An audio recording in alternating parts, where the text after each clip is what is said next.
Hey everybody, welcome back to my channel. Thank you so much for returning after the fog video. It means a lot.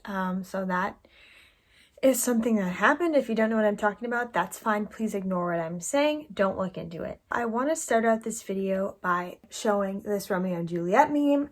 We're going to reference it again at the end of this video. It says Romeo and Juliet is not a love story. It's a 3-day relationship between a 13-year-old and a 17-year-old that caused 6 deaths. Sincerely, everyone who actually read it. So let's get started. So I received All About Love by Bell Hooks, a beautiful red cover. I will show it here.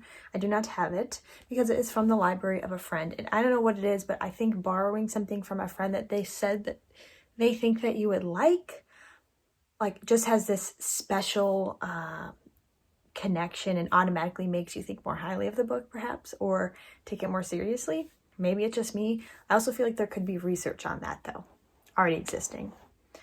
At the time, I had just read this essay in The Atlantic called What If Friendship, Not Marriage, Was at the Center of Life, and it blew my mind. So I kind of was thinking about how we're taught to prioritize certain love over others, romantic love over all other love, for example.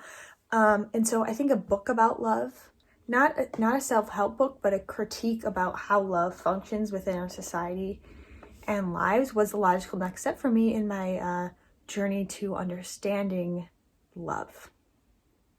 I don't know that I loved that sentence that I just said. All About Love, New Visions is by Bell Hooks, a Black feminist writer and cultural critic. It's 13 chapters of wisdom and much of the book based on debunking myths we hold about love that keep us in a state of fear. So Hooks said she first chose to write and speak about love because, quote, youth culture today is cynical about love. This was published in 2000, ? And obviously that's still true. Before going into these myths about love, we had to define love. We have to define love because definition in language is a way that we can create shared meaning and understanding. So we have to be on the same page about that. So Bell Hooks actually uses someone else's definition named M Scott Peck from The Road Less Traveled. And Peck defines love as, quote, the will to extend oneself for the purpose of nurturing one's own or another's spiritual growth.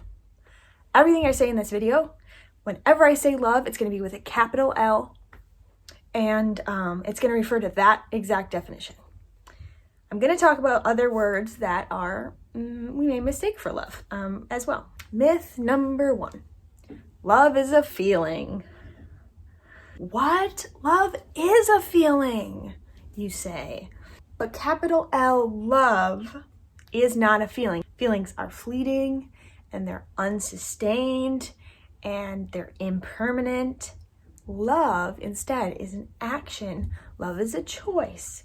Actually, my friend who lent me this book also taught me that ahead of time. That love is an action. Feelings pass, and they're entirely impermanent. Your love for someone, I hope, is not a feeling. All right, here's what Bell Hooks has to say. Quote, most of us learn early on to think of love as a feeling.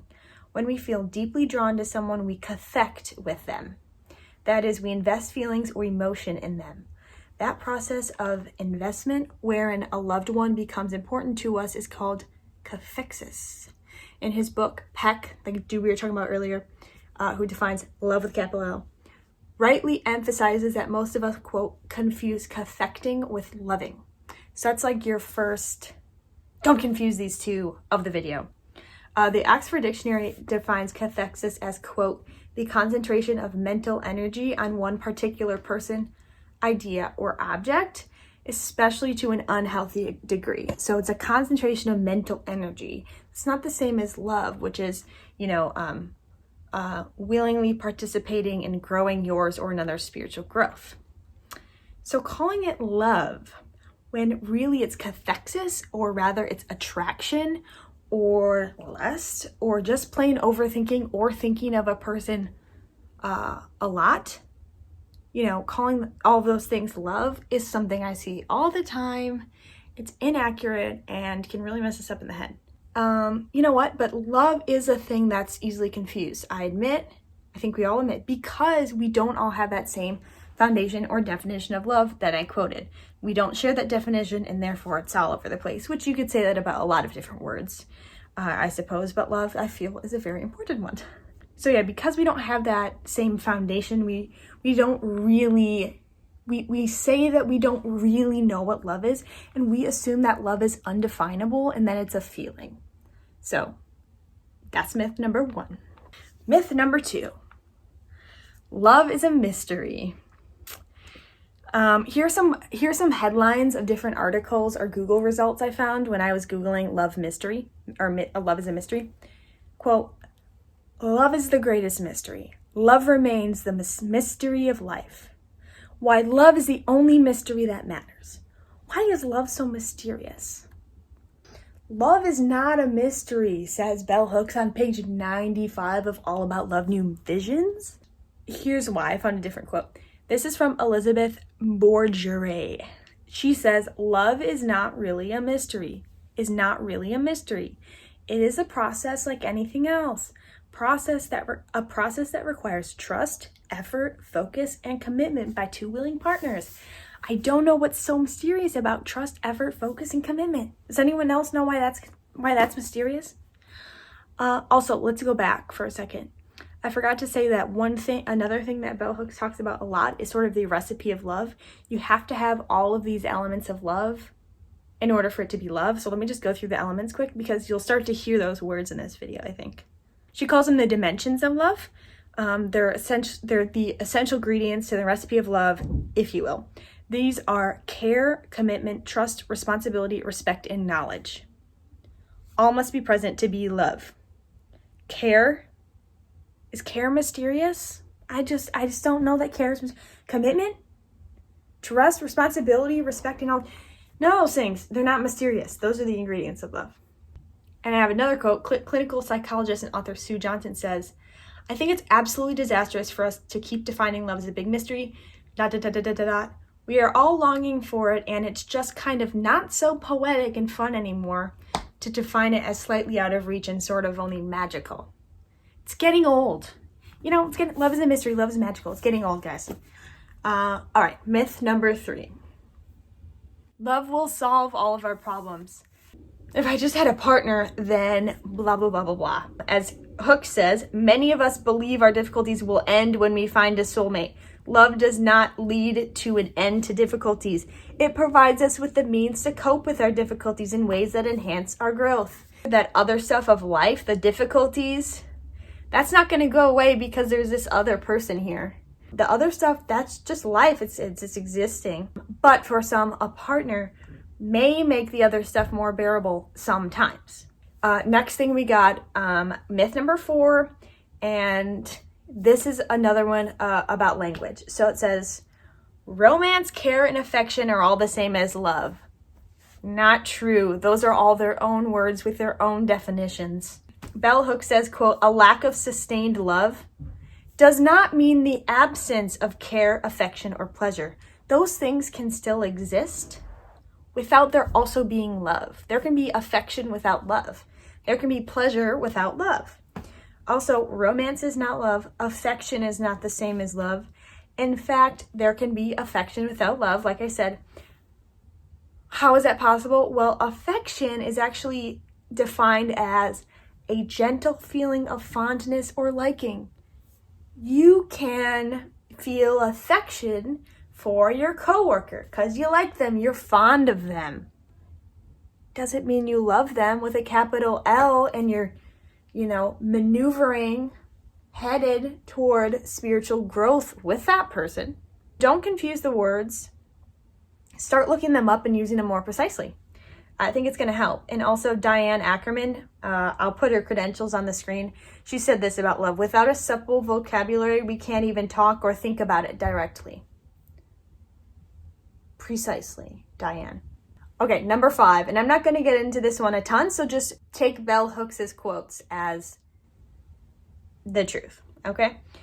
Love can coexist with abuse, injustice, domination. Well, here's what Bell Hooks says.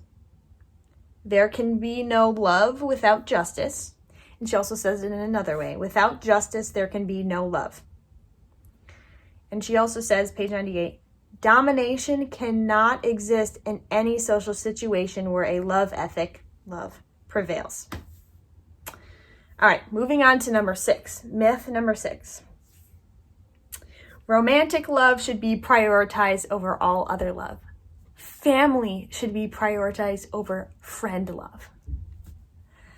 Romantic love is not more important than friendship love. Family love is not more important than friendship love.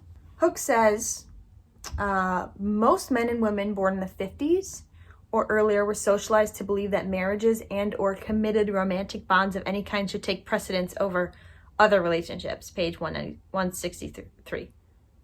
136. I think I can't read numbers. She talks about how way back, and I think so does the Atlantic article I referenced, which I'll put in the description box. They talk about way back, friend love over romantic and marital love was accepted. And for example, 2 women being super close and physically affectionate was so normal, okay? But then we get into the 50s, and now it's marriages and committed romantic bonds over all else. That's something that has stuck, I think. We kind of went with it. So let's break apart the puzzle in our head. Okay, but I want to give you an example of this family love over other love. Think about when you were a kid. I'm sure you were told, but blank is family, or family first, or perhaps a more specific example. Were you ever told you can't blah, blah, blah, attend blah, blah, blah, because your super distant relatives, something or other event that has absolutely nothing to do with you and you've also never met that person is happening and their family? Same. How do you feel about that now? And will you have these same rules or different rules for your children? Who will you allow them? Which people will you allow them to prioritize? I don't like that sentence, but that is kind of what I mean. Okay, number 7. We all automatically know how to love at birth. Cute. Wouldn't that be nice? This myth is not a difficult one to believe because we see young children displaying things like care and affection. Like even a 2-year-old that has, their new baby brother is born and they're, caring for and hugging and kissing and, and we think, okay, they know how to love. Boom. So yeah, kids can reciprocate things like care and affection really easily. That's, we imitate. That's what we do in the baby developmental stages in psychology or whatever. Bell Hook says, because children can innately offer affection and respond to affectionate care by returning it, it's often assumed that they know how to love and therefore do not need to learn the art of loving. Ooh, this one actually gives me chills. That is a massive mistake.